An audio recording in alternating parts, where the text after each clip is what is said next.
عليه وأولاد عليه أجمعين صلوات.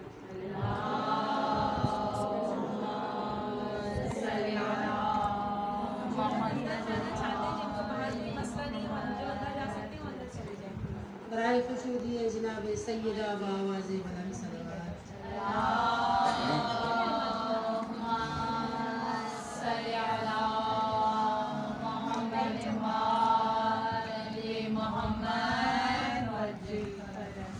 رحم اللہ من یقرأ الفاتحہ.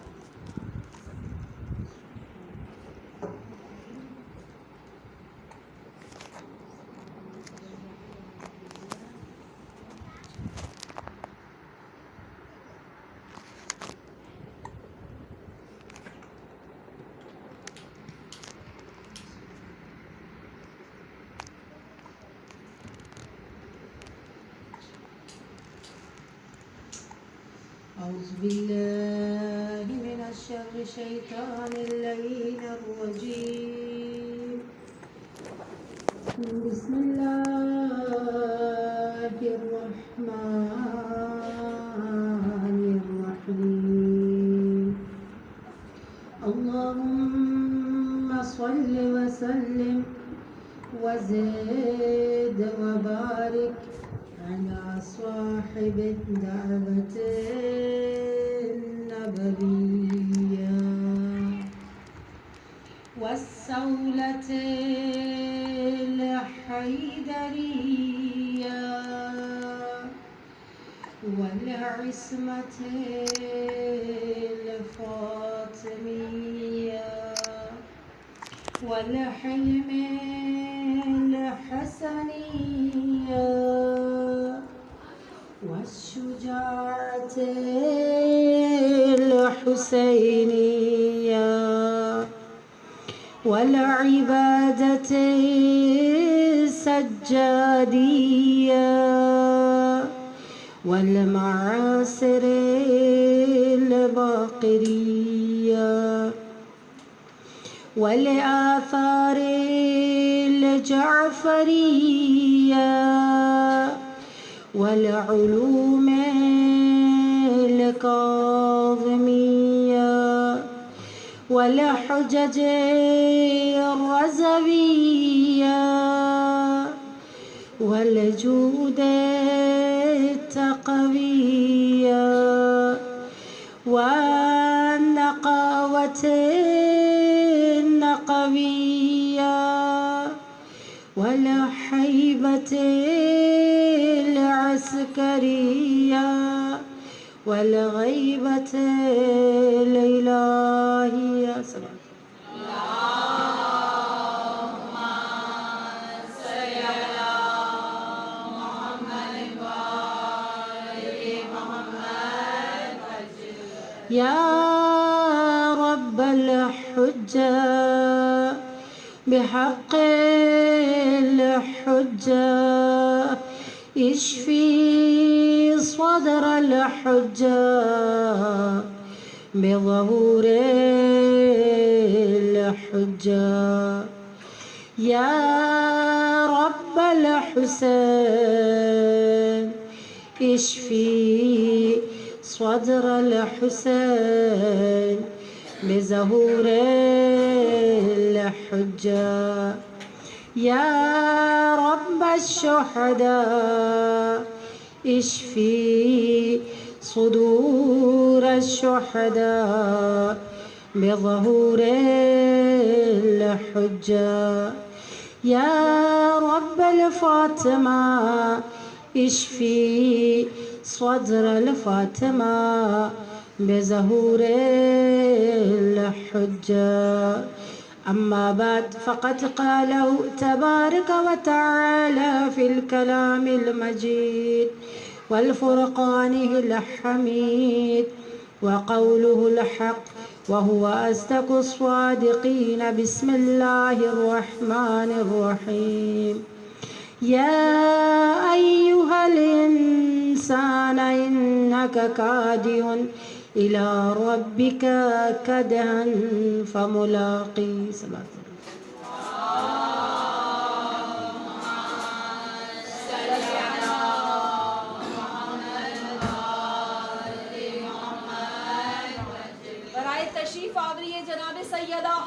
فاطمہ زہرا بآواز بلند صلوات.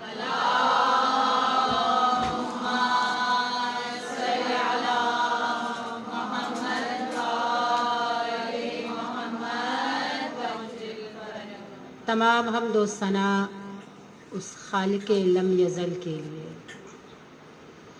جس نے تخلیق کائنات کی ہر چیز کو بہت باریک بینی اور دقت کے ساتھ خلق کیا. وہ خالق منان جس نے انسان کو وہ شرف بخشا جس کے ذریعے انسان اپنی خودی کو حاصل کر سکے. اللہ تبارک و تعالیٰ نے اپنی معرفت کے لیے انسان کے وجود میں جستجو کا مادہ رکھا تاکہ انسان زندگی کے ہر مرحلے میں، زندگی کے ہر موڑ پر، زندگی کے ہر عمر کے حصے میں انسان جستجو سے کوتاہی نہ کر سکے. اس خدا کا ہم شکر ادا کرتے ہیں جس نے انبیاء کی تعلیمات کو وسیلہ نجات انسانیت قرار دے دی. جب باب رسالت ختم ہوا، باب ولایت کھولا تاکہ تفسیر دین ہو سکے، تاکہ انسان دین کو عملی طریقے سے دیکھے اور اس پر عمل کر سکے. کل قرآن کے اندر اگر ہم مطالعہ کرتے ہیں تو 4 فضیلتیں اور 4 امتیازات قرآن ذکر کرتا ہے. قرآن کے 30 سپاروں کے اندر 4 امتیازات کا اللہ نے ذکر کیا ہے.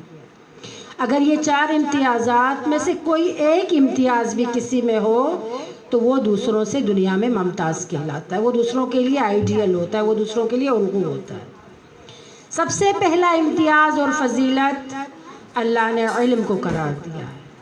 اللہ انسان سے سوال کرتا ہے، لا یستوی الذین یعلمون والذین لا یعلمون، کیا مساوی ہے جو جانتا ہے اور جو نہیں جانتے. یعنی اللہ نے عالم اور جاہل کو ایک صف میں کھڑا نہیں کیا. اللہ تبارک و تعالیٰ نے فرمایا کہ تعلیم جس کے پاس ہے، جو عالم ہے، وہ مساوی نہیں ہے جاہل کے ساتھ. بس ایک فضیلت ہو یہ علم. اللہ تبارک و تعالیٰ فرماتا ہے انسانیت کا معیار یا کسی کو اپنا آئیڈیل ماننا چاہو تو سب سے پہلا معیار کیا ہے؟ علم. دوسرا معیار ایمان کا ہے. اب علم کے بارے میں بھی ہم دیکھتے ہیں، پیغمبر نے فرمایا انا مدینۃ العلم وعلی باب، کہ میں علم کا شہر ہوں تو علی اس کا دروازہ. ایمان دوسرا معیار. اگر ہم غزوہ خندق کی طرف دیکھتے ہیں تو پیغمبر نے فرمایا تھا آج کل ایمان کا مقابلہ کل کفر کے ساتھ. دوسری چیز جو قرآن میں اللہ نے فضیلت قرار دی ہے یا امتیاز قرار دی ہے وہ کیا ہے؟ ایمان ہے انسان. تیسری چیز جو اللہ نے فضیلت قرار دی ہے وہ تقوی ہے. انا جعلناکم شعوبا وقبائل لتعارفوا انا اکرمکم عند اللہ اتقاکم. یہ شعب، یہ قبائل، یہ لسانیت، یہ رنگ، یہ نسل میں نے بنایا ہے تاکہ تمہاری پہچان ہو سکے. خدا کے پاس بجز تقوی کسی کی کوئی اہمیت نہیں ہے. تیسری فضیلت قرآن میں کیا ہے؟ تقوی ہے. اور پیغمبر فرماتے ہیں یا علی انت امام المتقی، یا علی تو امام المتقی. چوتھی چیز جو فضیلت قرآن میں ہے وہ جہاد ہے. جہاد ایک ایسی چیز ہے جو اول اسلام سے آج تک اللہ تبارک و تعالیٰ انسان سے کہتا ہے کہ میں آزماتا ہوں انسان کو جہاد کے ذریعے، اولاد کے ذریعے، اس کے مال کے ذریعے، ان کے انفس کے ذریعے. اس کے بعد خدا انسان کا خریدار بنتا ہے. تو خدا فرماتا ہے جس کے اندر ان 4 کوالٹیز میں سے، ان 4 فضیلتوں میں سے ایک فضیلت بھی ہو وہ دنیا میں سب سے زیادہ افضل ہوتا ہے. وہ کائنات کے لیے آئیڈیل ہوتا ہے. لوگوں کو چاہیے ان سے متصل ہو جائیں، اس کا اتباع کریں اور اپنی زندگی کو اس کے مطابق چلائیں. لیکن جس کے اندر یہ 4 کوالٹیز پائی جائیں اسے کیا کہنا؟ وہ میں اور آپ کا امام امیر المومنین۔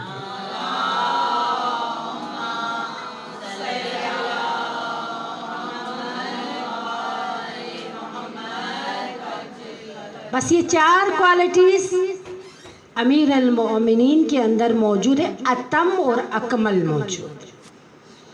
اگر ہم اپنی زندگیوں میں دیکھیں کہ ان 4 کوالٹیز میں سے کس کوالٹیز کو 10% بھی ہم نے کسب کیا ہے، 10% بھی ہم نے حاصل کرنے کی کوشش کی ہے۔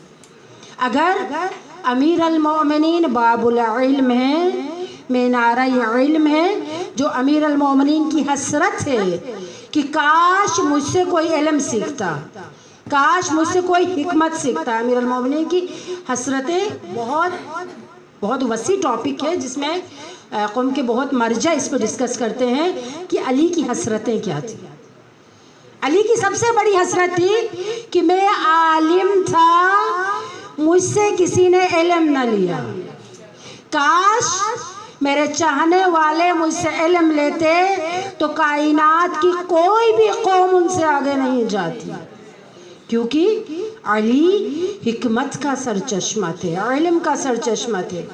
ایمان کی دوسری حسرت ہے کہ ایمان کا مرکز علی و اولاد علی ہے۔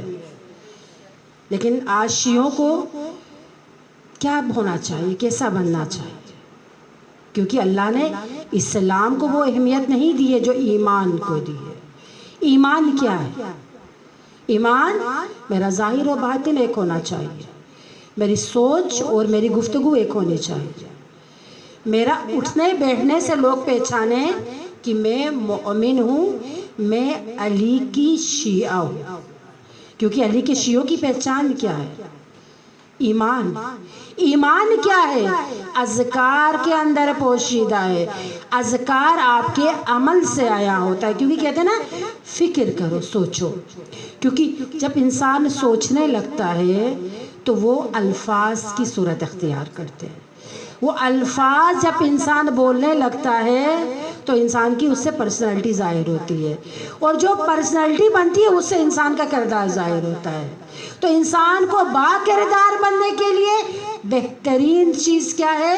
تفکر، جو امام علی فرماتے ہیں۔ تیسری چیز تقویٰ۔ تقویٰ ہے کیا؟ شیخ مفید نامہ لکھتے ہیں امام زمانہ کو، بہت بڑے عالم تھے، ہمارے مرجع میں سے بعد از غیبت پہلے عالم ہیں۔ شیخ مفید ایک خط لکھتے ہیں کہ امام آپ ظہور کیوں نہیں کر رہے؟ تو امام کے اس وقت غیبت صغریٰ کا زمانہ تھا شیخ مفید کے زمانے میں، تو امام کے جواب یا حسین ابن روح، علی ابن یقطین، امام کے جو نمائندے تھے وہ لکھ کر بھیجتے تھے۔ لیکن شیخ مفید واحد عالم ہے اس صدی کا جس کے خط کا جواب خود امام زمانہ دیتے ہیں۔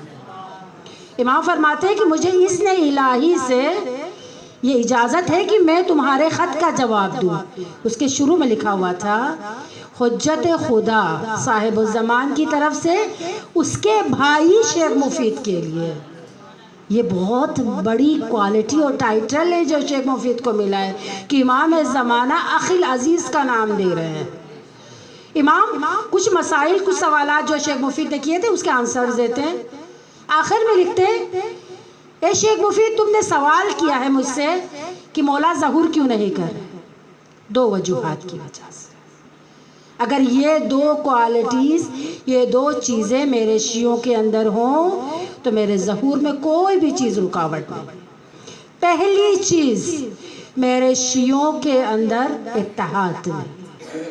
اگر یہ یک دل یکجا ہو جائے کل ہی میرے ظہور کی اجازت مجھے مل جائے۔ دوسری چیز، ہماری اطاعت میں گروہوں میں تقسیم ہو گئے ہیں لوگ۔ اگر ہماری اطاعت کو صحیح معنوں میں سمجھیں کہ اطاعت ولی خدا کیا ہے، کیونکہ ولی خدا کا کام کیا ہے؟ اللہ ولی الذین یخرجونہم من الظلمات الی النور۔ ولی کا کام ہے تاریکی سے، ظلمتوں سے روشنی کی طرف لانا۔ اب اس روشنی کے لانے میں بھی اختلافات ہو تو امام فرماتے ہیں میرے ظہور کے لیے یہی 2 چیزیں رکاوٹ ہیں۔ صلوات پڑھیں محمد علی۔